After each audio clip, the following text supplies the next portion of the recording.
pada tanggal 17 Agustus 1945 pukul 10 bertempat di Jalan Pegangsaan Timur 56 Jakarta, Bung Karno dan Bung Hatta atas nama bangsa Indonesia memproklamasikan kemerdekaan Indonesia.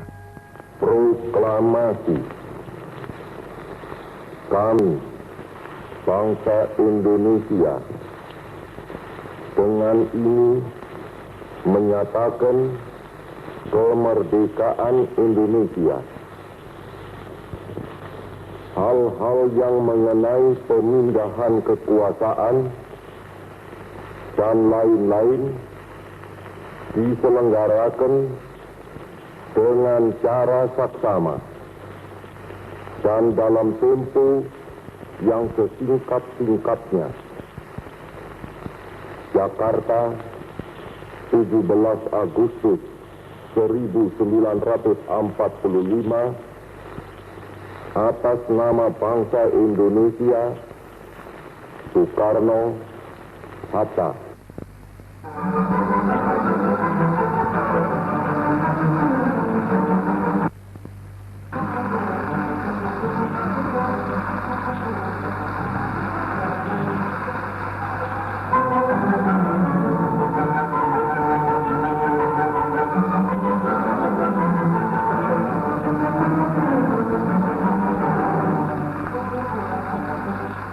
Tuan Mr. Kasman, Ketua Pusat Komite Nasional.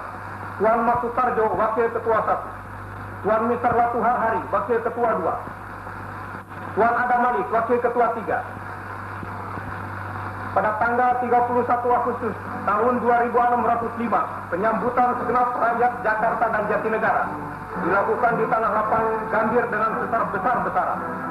Dari mulai kota sampai ke desa-desa kelihatan sang merah putih berkibar.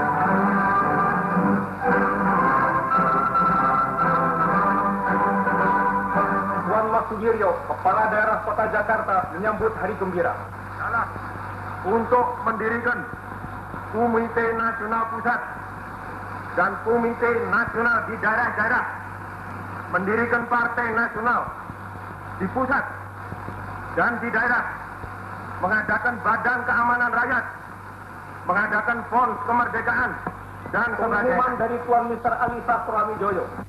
Pegawai negeri berpendirian sama Ialah 1. Republik Indonesia merdeka telah berdiri. 2. Kita adalah pegawai negara Republik Indonesia merdeka. 3. Kita berada di belakang pemerintah Republik Indonesia merdeka. Tuan Mr. Kasman sedang berkhutbah. Bagi wakil dan para pegawai tertinggi sudah juga diumumkan di sini kebulatan hati daripada pegawai untuk serentak berdiri di bawah pimpinan pemerintahan nasional. Dengan begitu, maka terbayang-bayanglah di hati kita sekarang ini, sewaktu-waktu pemerintahan sekutu datang kemari, maka di mana-mana ia akan datang, akan tiba, maka di mana-mana itu juga lah akan tersandung dengan paham yang sudah mempunyai gambaran sebagai benteng bangsa, yaitu kebulatan hati, ingin tetap merdeka dan lainnya tidak akan diakuinya. Bulat-bulat ini, kesetiaan yang semacam ini sudah tentu akan mengokohkan persatuan yang erat antara kita kesemuanya menghadapi keadaan-keadaan yang mungkin terjadi.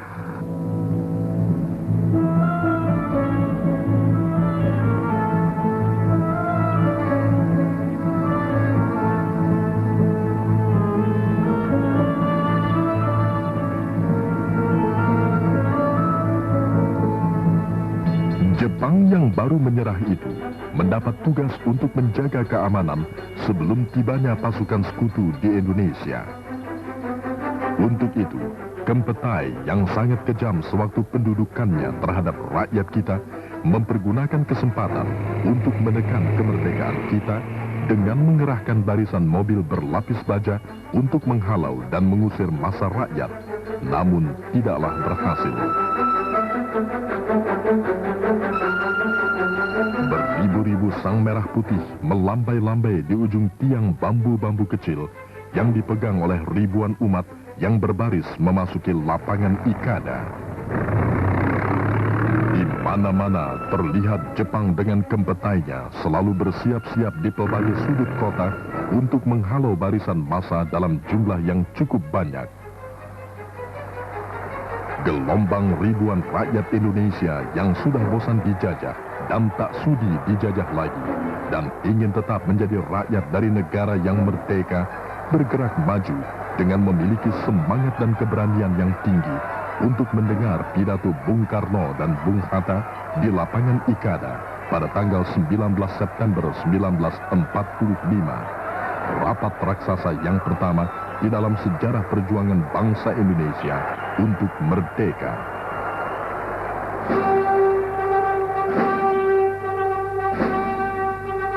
Para menteri kabinet RI pertama terlihat mulai berdatangan satu persatu untuk menghadiri rapat kabinet. Kabinet Presidentil mengadakan rapat kabinet yang kedua untuk membicarakan pendaratan pasukan Inggris divisi ke-23 pada tanggal 9 Oktober 1945.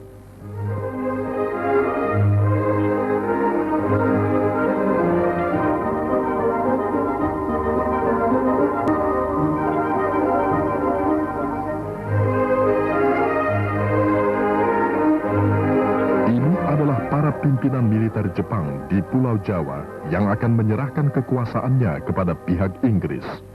Peristiwa ini berlangsung di atas kapal Inggris yang berlabuh di Teluk Jakarta.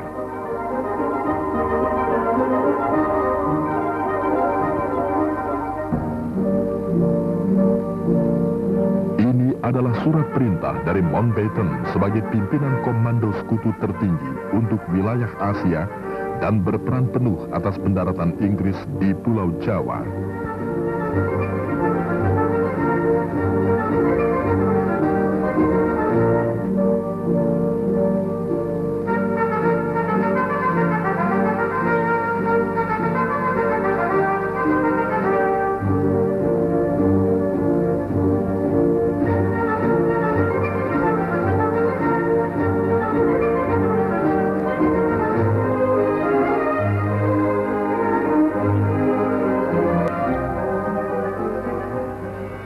Pasukan lengkap Inggris divisi ke-23 tiba di pelabuhan Tanjung Priok, Jakarta pada tanggal 9 Oktober 1945.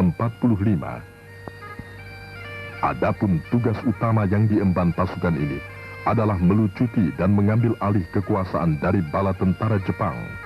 Mereka diboncengi oleh serdadu Belanda dan Nika yang berniat mengembalikan penjajahan Belanda atas Indonesia.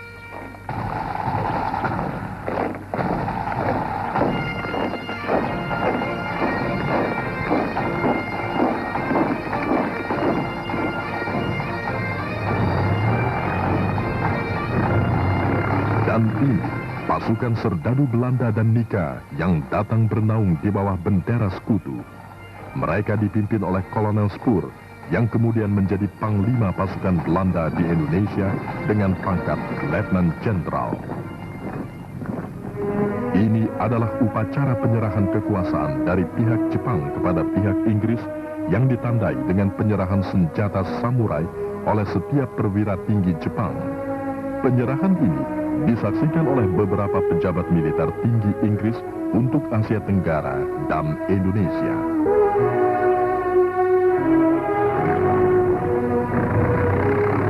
Mulai tanggal 19 September 1945, rakyat Surabaya setelah insiden bendera di Hotel Oranye memperoleh momentum guna melucuti senjata-senjata dari pasukan Jepang yang berada di Surabaya, seperti di Don Bosco, Markas Kaigun di Gubeng, Gedung Linde Tivers, bengkel senjata Jepang, dan lain sebagainya. Peristiwa bendera di Hotel Oranye ini sangat menarik perhatian sebagai suatu hal yang menonjol dalam rangka perjuangan mempertahankan kemerdekaan Indonesia di Surabaya. Ini adalah tank-tank Jepang yang jatuh ke tangan kita. Dalam perlucutan senjata tentara Jepang ini, peran polisi istimewa kita menjadi cukup penting.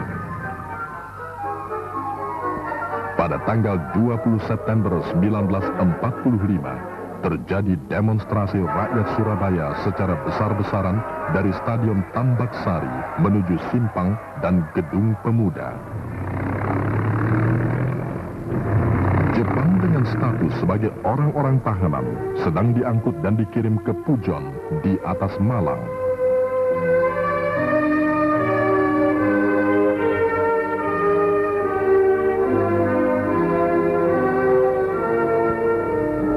Inilah satu brigade pasukan Inggris diberangkatkan dari Kalkuta menuju Surabaya.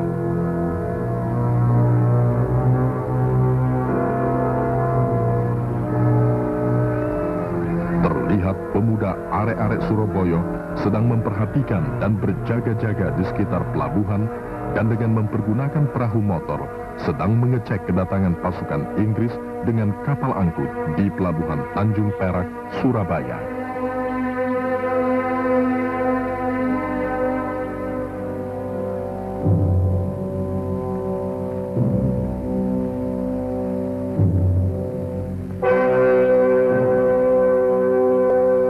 Pendaratan pasukan Inggris Brigade ke-49 berlangsung pada tanggal 25 Oktober 1945 di bawah pimpinan Brigadir Jenderal Malaby. Brigade yang dikirim ke Surabaya ini merupakan sebuah brigade grup infanteri India ke-49 yang umumnya dipimpin oleh perwira-perwira Inggris dan India. Rakyat Surabaya menonton yang sedang berbaris. Semboyan dalam bahasa Inggris yang tertulis di papan besar itu menolak kedatangan pasukan asing di bumi Indonesia. Pimpinan pasukan Inggris di Pulau Jawa sedang melaksanakan briefing dengan pasukan Inggris di Surabaya. Allahu Akbar, Allahu Akbar, Allahu Akbar. Merdeka! Bung Tomo mencela pasukan lebih dengan terang-terangan mengambil dan merampas hak kedaulatan bangsa Indonesia dengan menyerobot gedung RRI di Simpang, Surabaya, gedung Internasio, Rumah Sakit Darmo, kantor besar kereta api, dan lain-lain tempat milik Republik Indonesia di Surabaya. Rakyat Surabaya dengan segala kemampuan dan kekuatan yang ada membela kedaulatan kita yang dilanggar, dan terjadilah tembak-menembak dengan pasukan Inggris. Akibat dari tindakan semena-mena dari Malaby ini, maka kemarahan rakyat Surabaya semakin menjadi, dan akhirnya terjadilah pengerusakan dan pembakaran terhadap gedung RRI di daerah Simpang. Satu peleton pasukan Inggris habis ditelan api. Pertempuran 3 hari terjadi terus antara pejuang-pejuang arek-arek Surabaya dengan tentara Inggris.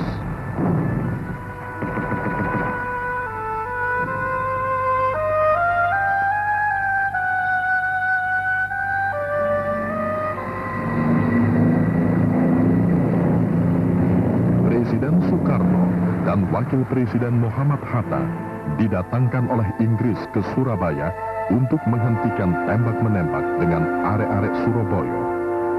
Kemarahan rakyat Surabaya baru dapat diredakan ketika Presiden Soekarno dan Wakil Presiden Muhammad Hatta tiba di Surabaya pada tanggal 29 Oktober 1945 atas permintaan sekutu untuk menyelesaikan persengketaan antara pemuda dan TKR di satu pihak dengan tentara Inggris di lain pihak, dan terjadilah gencatan senjata.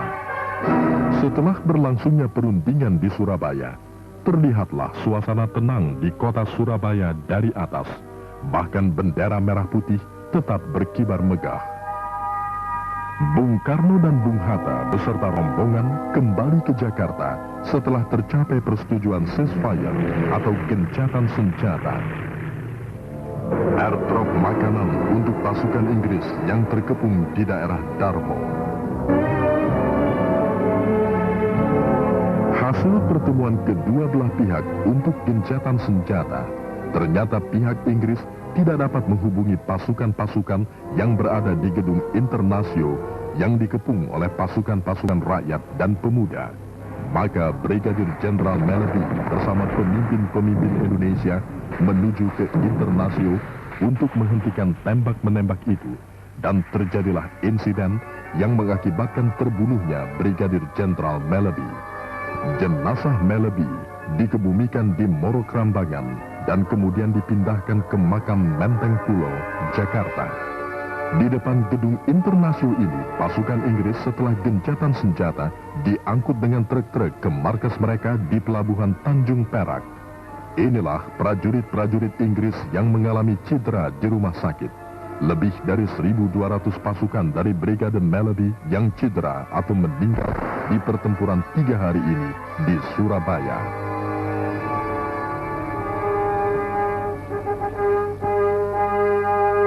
Di Morokrambangan terjadi pemeriksaan barisan yang dilakukan oleh Mansur terhadap pasukan induk Inggris yang baru tiba, lebih dari 1 divisi di Surabaya pada tanggal 4, 5, dan 6 November 1945. Di pihak Inggris, kelihatannya telah mempersiapkan segi keamanannya dengan mengungsikan semua penduduk sipil barat yang terdiri dari para wanita-wanita dan anak-anak kecil untuk diberangkatkan keluar dari Surabaya pada tanggal 5 November 1945.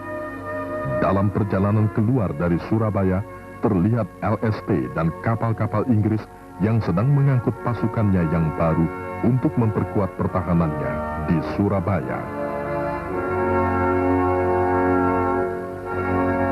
Di samping itu, arek-arek Surabaya yang terdiri dari pemuda pejuang juga tidak ketinggalan, yaitu mempersiapkan pasukan dengan mengadakan latihan bersama untuk mengantisipasi kedatangan pasukan Inggris di Surabaya. Hanya kita terlalu remeh dan Republik terlalu muda untuk mendapatkan data-data intelijen tentang bala bantuan Inggris yang begitu besar dan dahsyat.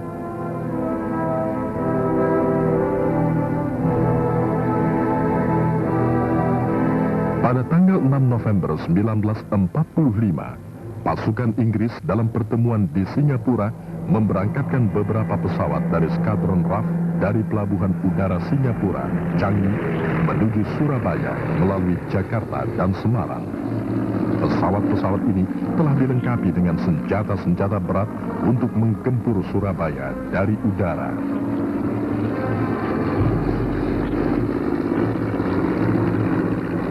Di Pelabuhan Tanjung Perak, Surabaya, terlihat pula alat-alat berat seperti tank-tank diturunkan untuk memperkuat armada perang daratnya. Inilah serdadu Belanda dan Nika yang datang memboncengi pasukan sekutu di Surabaya.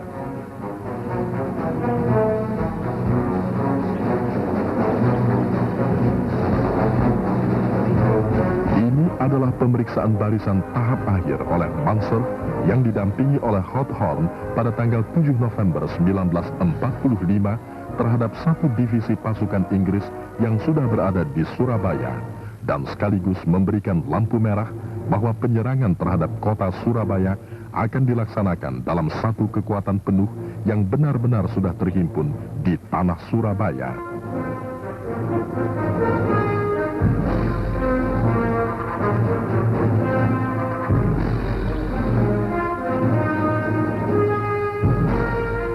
Begitupun pemasangan bom-bom pada pesawat tempur telah dipersiapkan secara cermat. Di samping itu, para pejuang Surabaya juga telah mencium gelagat yang kurang baik dari pihak Inggris dan telah berjaga-jaga di sekitar pelabuhan Surabaya. Pada tanggal 9 November pagi, pasukan Inggris dengan kekuatan sebesar 1 divisi, baik dari udara, laut maupun di darat, telah dipersiapkan sepenuhnya untuk mengadakan penggempuran terhadap kota Surabaya.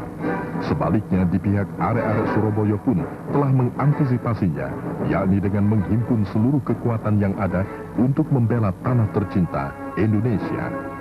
Panzer mulai menyebarkan pamflet yang isinya menyerukan agar rakyat Surabaya menyerahkan semua senjata kepada pasukan Inggris selambat-lambatnya pukul 6 pagi pada tanggal 10 November 1945. Namun ultimatum tersebut dianggap sepi oleh rakyat Surabaya. Setelah Inggris merasa kuat dengan datangnya bala bantuan pasukan dan alat-alat perang, maka Surabaya digempur. Maka pada tanggal 10 November 1945, pukul 6.30 pagi hari, Inggris mulai membombardir Surabaya. Inggris menghujani kota Surabaya dengan peluru meriam. Sementara dari udara, pesawat-pesawat Mosquito dan Spitfire Inggris menjatuhkan bom-bomnya di tanah Surabaya. Asap hitam mengepul dan kerusakan pun terjadi akibat pemboman Inggris yang bertubi-tubi dan membabi buta di dalam kota Surabaya. Peluru mortir ukuran besar menghujani kota Surabaya. Rakyat Surabaya dengan senjata yang berhasil dirampas dari pasukan Jepang, serta senjata yang berhasil diperoleh dari hasil pertempuran 3 hari dengan Inggris, mengadakan perlawanan sengit. Mereka yang tidak memperoleh senjata menggunakan bambu-bambu runcing sebagai senjata dan bom-bom botol. Tanggal 10 November kemudian diperingati sebagai Hari Pahlawan oleh seluruh rakyat dan bangsa Indonesia. Inilah suasana sengit pertempuran Surabaya pada tanggal 10 November 1945. Satu lagi Jenderal Inggris, yaitu Brigadir Jenderal Lauder Simon, mati sewaktu take off dengan pesawat Mosquito dari Moro Kerambangan, ditembak jatuh bersama pilot Sersan Osborne.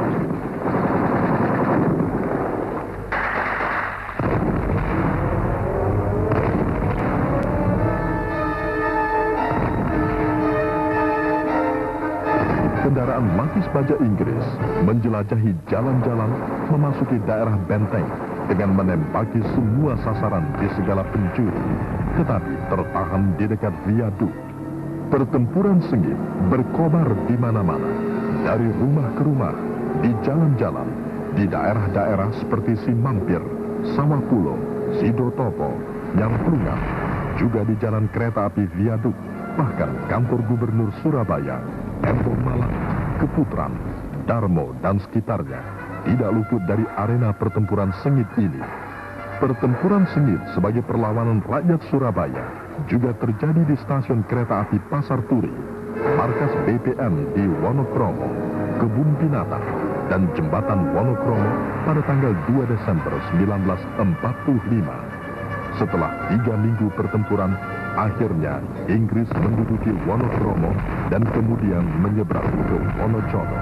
Pada tanggal 12 November 1945, barulah meriam-meriam kita dan ek-ek anti serangan pesawat udara yang kita miliki berfungsi atas bantuan ahli-ahli tembak meriam yang datang dari berbagai pelosok di Jawa ke Surabaya setelah mendengar permintaan Bung Tomo melalui radio. Pertempuran-pertempuran di kantong-kantong pertahanan dalam kota Surabaya antara arek-arek Surabaya melawan pasukan Inggris.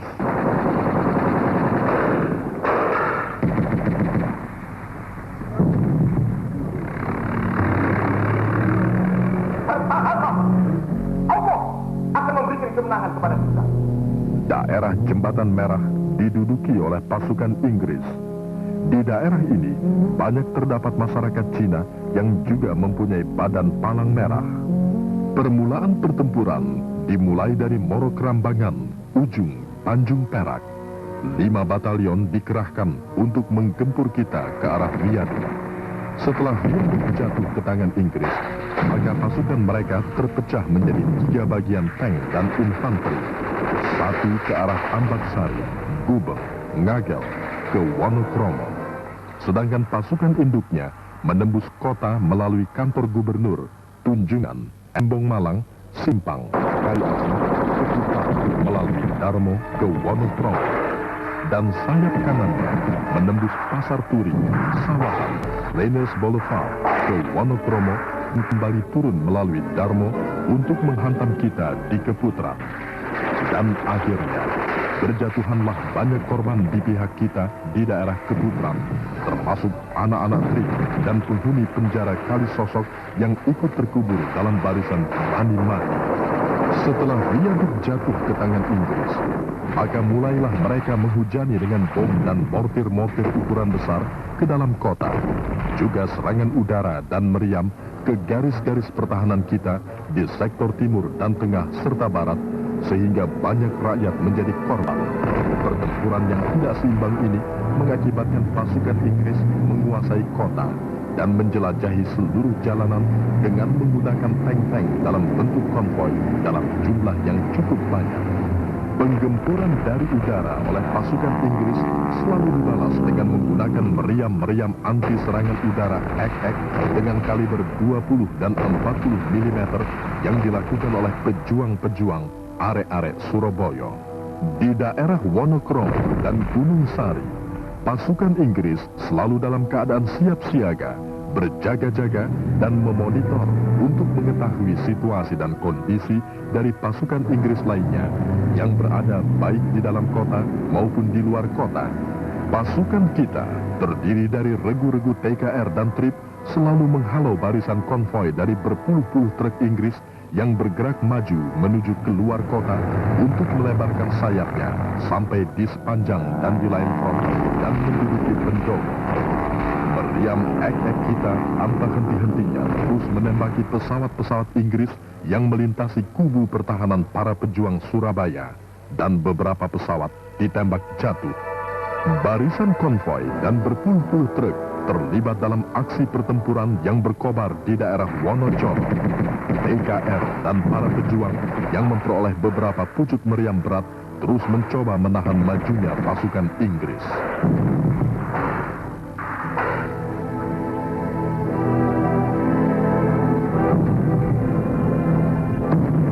Meriam-meriam kaliber 70 dan 75 mm juga menghantam beberapa tank Inggris sehingga mengalami rusak berat. Juga terjadi duel meriam TKR dan artileri Inggris.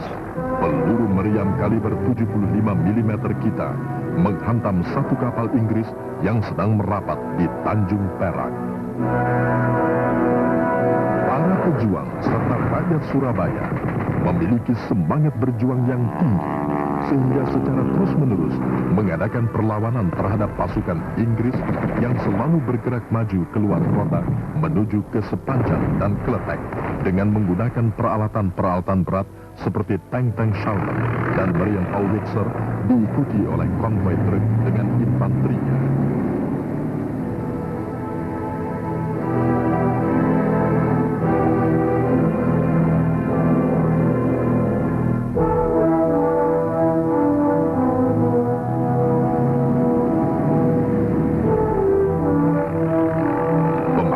Ranjau bom pesawat oleh para pejuang dapat menghancurkan beberapa jembatan utama, antara lain antara Sepanjang serta Krian, dan menghambat arus maju tank dan truk-truk yang membawa pasukan Inggris keluar kota.